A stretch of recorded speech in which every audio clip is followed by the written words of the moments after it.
Welcome back to the channel. This is Fossil Ridge Games. Today I'm going to teach you some tips and tricks on how to play the game of Root, specifically the Riverfolk Company. Now this variation is going to be a little bit different from what I've done in the past. This is not cute, it's not fun, it's highly aggressive. So the whole point of this build and this strategy is to literally raid the riverways with these pesky otters and literally just loot and pillage your way to victory. This is a highly aggressive type of play, and it's not really expected for this style of character. So get ready and watch. This is what I affectionately call the Slaughter Otters. Alright, to get this sort of strategy going, there's one thing I really want to point out, is that the Riverfolk Company has the swimmer's ability, and this means that you're going to treat any riverway as you would a road. So the Riverfolk Company can move back and forth between territories that are attached with a river, and you don't even have to rule any of those. So you don't have to rule the starting location or the ending location. So let's say you just have one otter out, and let's say you have a bunch of troops here. You can move this otter around as you would like. It's kind of similar to the vagabond style of character. So just understand that the riverway is your friend, and that's going to be your boundary and your border. And make it very clear to the other players at the table that anything with a river space or water, on that territory is yours. Be very aggressive. Don't yield that land, and just lock it down. So you're going to be locking down the entire middle of the board, and you're going to be attacking and being highly aggressive. And I'll show you how that works. Alright, so first we're going to talk about placing your initial 4 warriors. What's great about the Riverfolk Company is that you can place all of your warriors in one spot if you want, or you can disperse them. I recommend putting them together, and it gives you a nice initial starting force. And what you're going to be looking for are clearings on the river where there's something to gain advantage over or gain points from. So in this case, I have 2 different territories with the Marquis, and what I'm going to do is I'm going to place all 4 of the soldiers in the same location.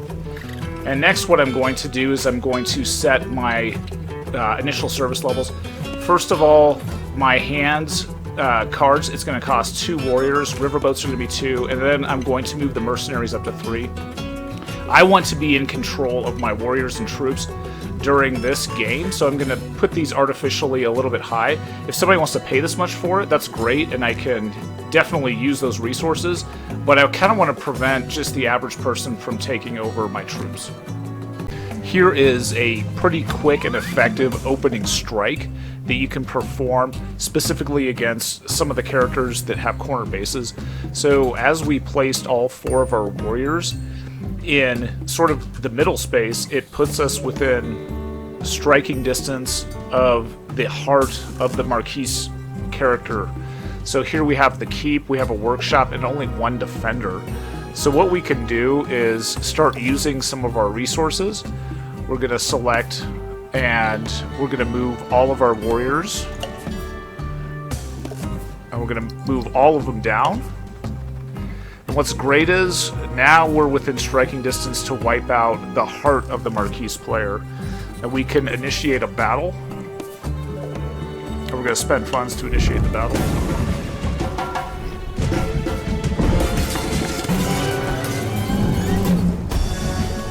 So in this case, we have the orange player on the ropes literally on the first opening turn, and we're going to initiate a second battle and literally annihilate their keep.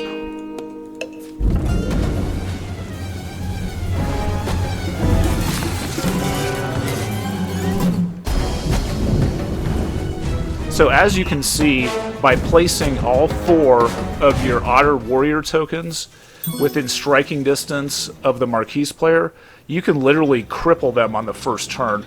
So in this case, we've taken over their base and gotten 2 victory points, and now they're going to be crippled for the rest of the game. They're not going to be able to use their field hospital skill for the rest of the game.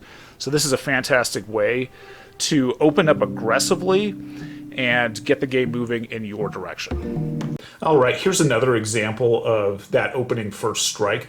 In this case, we're at the other end of the board, and the Eyrie player has left their roost, and they moved down and took a location on the river itself.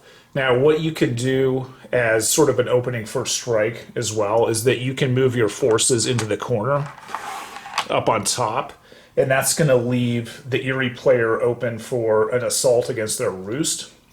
So what's going to be highly disruptive, it's going to be really unexpected that you're going to be this aggressive and you're going to wipe out their opening roost. A lot of times when you play root, the first couple turns are just people are kind of getting their feet wet and they're getting their engine going. What you're going to do is you can potentially just completely disrupt a player. So in the previous clip, we showed how you could wipe out, basically cripple the Marquis player. In this case, it's not as effective against the Eyrie, but obviously you're going to win this exchange with them only having one roost and one bird. Now, if they leave it defended, that's okay. You don't have to go after that corner position, and you can just stay in the middle. And that gives you an opportunity to just kind of go along the riverway and control that riverway. Your opening round is extremely important to establish your board presence. I'm going to walk you through an alternate strategy so you're not as aggressive, but ultimately you are going to be aggressive. Now, the first couple turns, you're going to be focusing on obtaining resources from your opponents. You're going to be selling your cards. As an example, during the first turn, even before I've gotten to play, I've sold all of my cards from my hand and I've netted a massive amount of resources. Now I'm going to start spending those resources and amassing points. And I'm going to show you how easy it is to do this strategy. In order to start scoring points, I'm going to need to establish a trade outpost. And I'm going to do that in the clearing where I have 4 defenders. So I'm going to go ahead and click on that.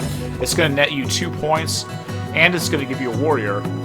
So as you can see on the screen, now I have 5 warriors defending a trade outpost. And what's fantastic about this trick is that now I can start getting points from the resources of the other players. As my last card, I'm going to draw, and I'm going to spend this point right here.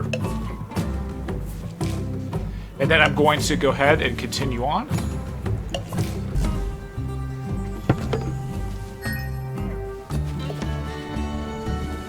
Alright, we're at the start of my second turn, and as you can see, I have a massive amount of resources at this point, and I'm already scoring dividends. So, on this turn alone, I net 3 points. Now what I can do is, I can start attacking and harassing the rest of the people on the board. So in this case, now I've reinforced my one location, and there's a lot of stuff that I can attack at this location. There are 4 tokens total. And now I'm going to commit a resource to battle.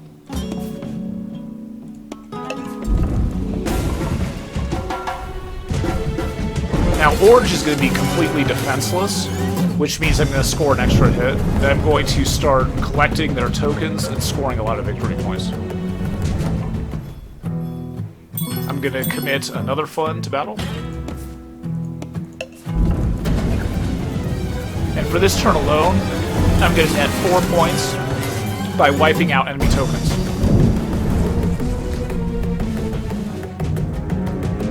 The key to this strategy is not expanding too quickly. I can start building more trade outposts all over the map, but I won't be able to defend it.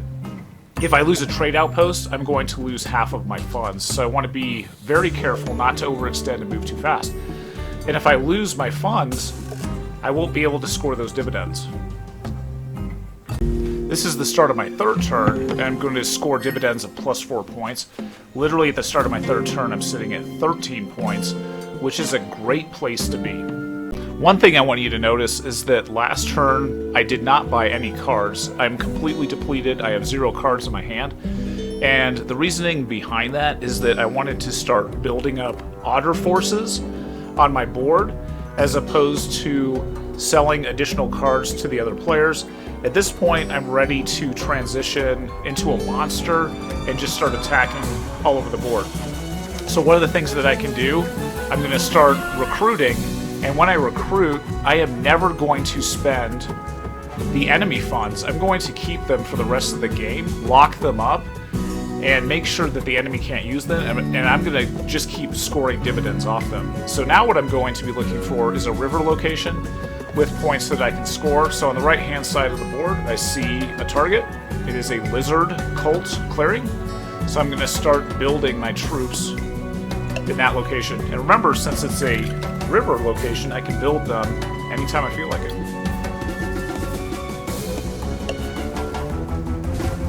So on the right-hand side of the board, I'm starting to build a presence. And at this point, I don't have to be too overly aggressive, and I don't have to do anything else for the rest of my turn, except move on to the next one. Here we are, headed into my 4th turn. I'm going to score dividends again of +5. And once again, I'm going to take 2 additional otter tokens as well. I'm going to keep moving forward with my strategy. I'm going to recruit 2 more.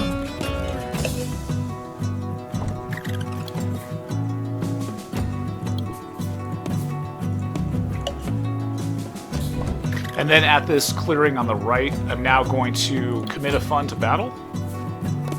And why not use the lizard to fight their own people?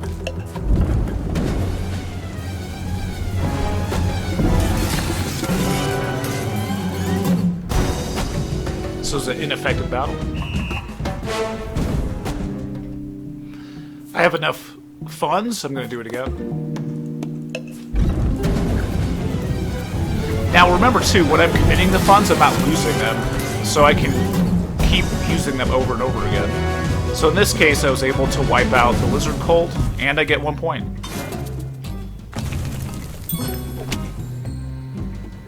And with that, my turn is going to be over. I'm going to be conservative, and look at how many points I have. I have 19 points at the end of my 4th turn. We're headed into turn 5, more dividends. I'm at 23 points. On turn 5, I now have enough resources to actually win the game. I only need 7 points, 7 victory points to win, and all I have to do is build 4 trade outposts. And with the amount of funds that I have more than enough to close out this game. So let's go ahead and do that. First, I'm going to build a trade outpost on the right-hand side of the map, bringing me to 25 points. I'm now going to build additional trade outposts.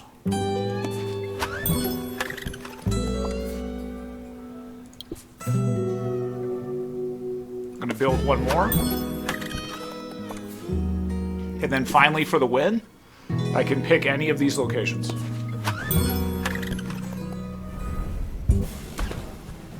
So as you can see, by using this strategy, it's pretty easy, it's pretty effective. I didn't get a lot of opportunities to attack and wipe out tokens. Typically in the game, you can attack and wipe out tokens on 2, 3, or 4 different occasions to gain victory points. In this case, it was easier than what I had originally expected. I'm going to make some comments about playing this strategy, specifically the otters and the other factions that you're going to encounter. So the first up is going to be the Lizard Cult faction. And what makes them interesting is that they can convert your warriors, which is fine. It's not really that devastating to you. There's no way that they're going to be able to convert your entire fighting force. The other cool thing, when you're fighting the Lizard Cult, they cannot sanctify against you because you don't have any building tokens. Your trade outposts are simply tokens, but they are not buildings classified. So buildings are square and these are round. So what's great about the Lizard Folk, you don't have to worry about that action against you, the sanctify action. Now, when we're talking about the birds specifically, you want to be kind of cautious since they can build troops so quickly. And you notice kind of at the top end of the screen, they have 2, 3 different warriors in each of these clearings. If you do fight them, make sure to always have the advantage. And then finally, we're talking about Marquis, and we've shown you numerous times how you can basically abuse the Marquis character over and over again, especially at the beginning of the game with a first strike, if you so desire on that. So the other thing that you're going to be worried about when you're playing this strategy are ambush cards. So be really cognizant that when you're attacking an enemy, that your attack can be derailed by ambush. The other thing that's interesting too is that if you have an ambush card in your hand, let's say one of your hand cards is actually ambush, you can increase the cost of your hand cards up to 3 or even 4, because what's going to happen is your enemies might actually take those ambush cards from you and then use it against this strategy, so they're going to use it to defend against your attacks. Let's continue to talk about this same strategy with other factions. Let's start with the Vagabond. The Vagabond serves no purpose to you when you're playing the Otters. You cannot get warriors from the Vagabond at all. So something I typically do, and it takes other players by surprise, especially if I have 5 warriors or a decent number of warriors, if the Vagabond shows up in one of my territories, I will most often attack the Vagabond.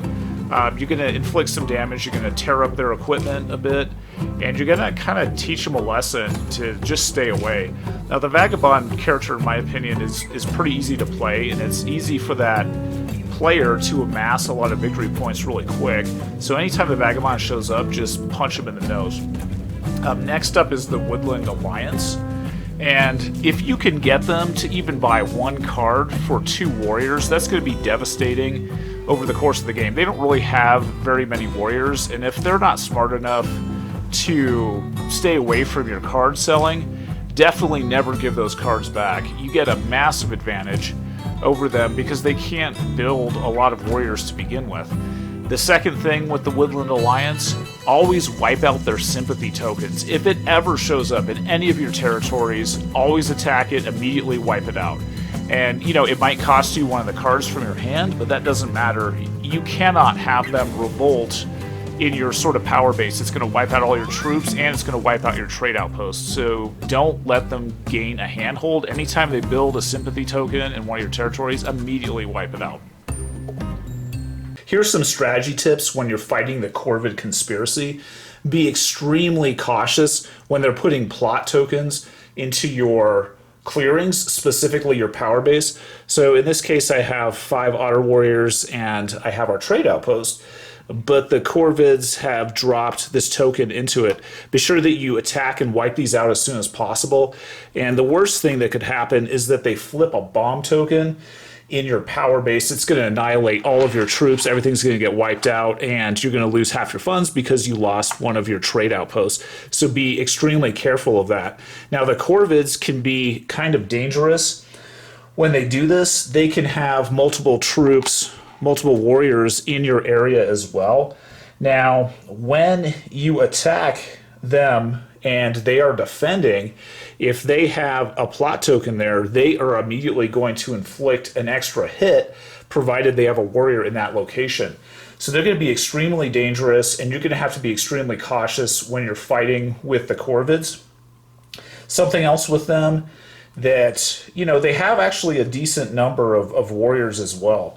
So, like I said, be cautious with the Corvids and watch out for those plot tokens. The Underground Duchy may attempt to ambush you. What they can do is they can do a dig action, and they're going to pop a tunnel in your power base, and then 4 warriors can come out of the tunnel and attack you. Now, 4 warriors popping up in your area, that could be a pretty decent threat, especially because the moles are attacking you, which means that they're going to get the high die on the attack, and you're going to get the low die. So be extremely cautious when you're playing the Underground Duchy. They can clear you out pretty good unless you have a decent number of warriors actually stationed there. So always be on the lookout for it, and that ambush can happen almost at any time. As a final note for the Underground Duchy, they will provide you a pretty decent amount of points, victory points. Now remember that they have 2 different types of buildings, and they also have the tunnel tokens.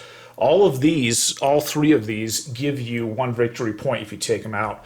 So something that you can remember is that the Underground Duchy likes locations where they can build multiple buildings. It's going to help their engine. So oftentimes you're going to find an Underground Duchy location with 2 buildings and the tunnel actually placed there as well.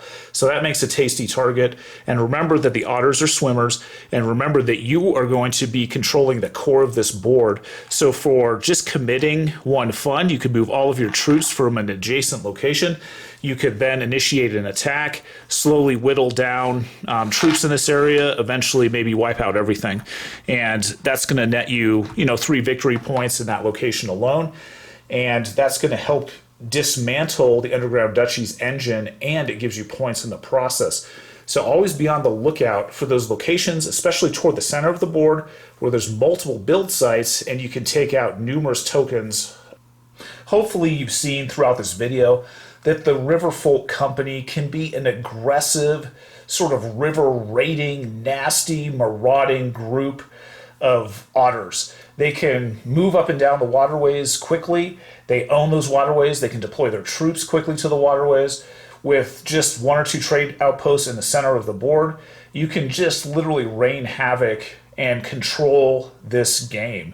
So hopefully you've learned some cool tips and tricks, and I hope you try out the slaughter otter sort of attack functionality. You can obviously mix this with other strategies. Obviously, when you're doing this strategy, you're not going to be very sort of crafting intensive, because you're only really going to have 1 trade outpost or 2 maybe throughout most of the game. I want to thank you all for joining me today, and as always, have fun gaming.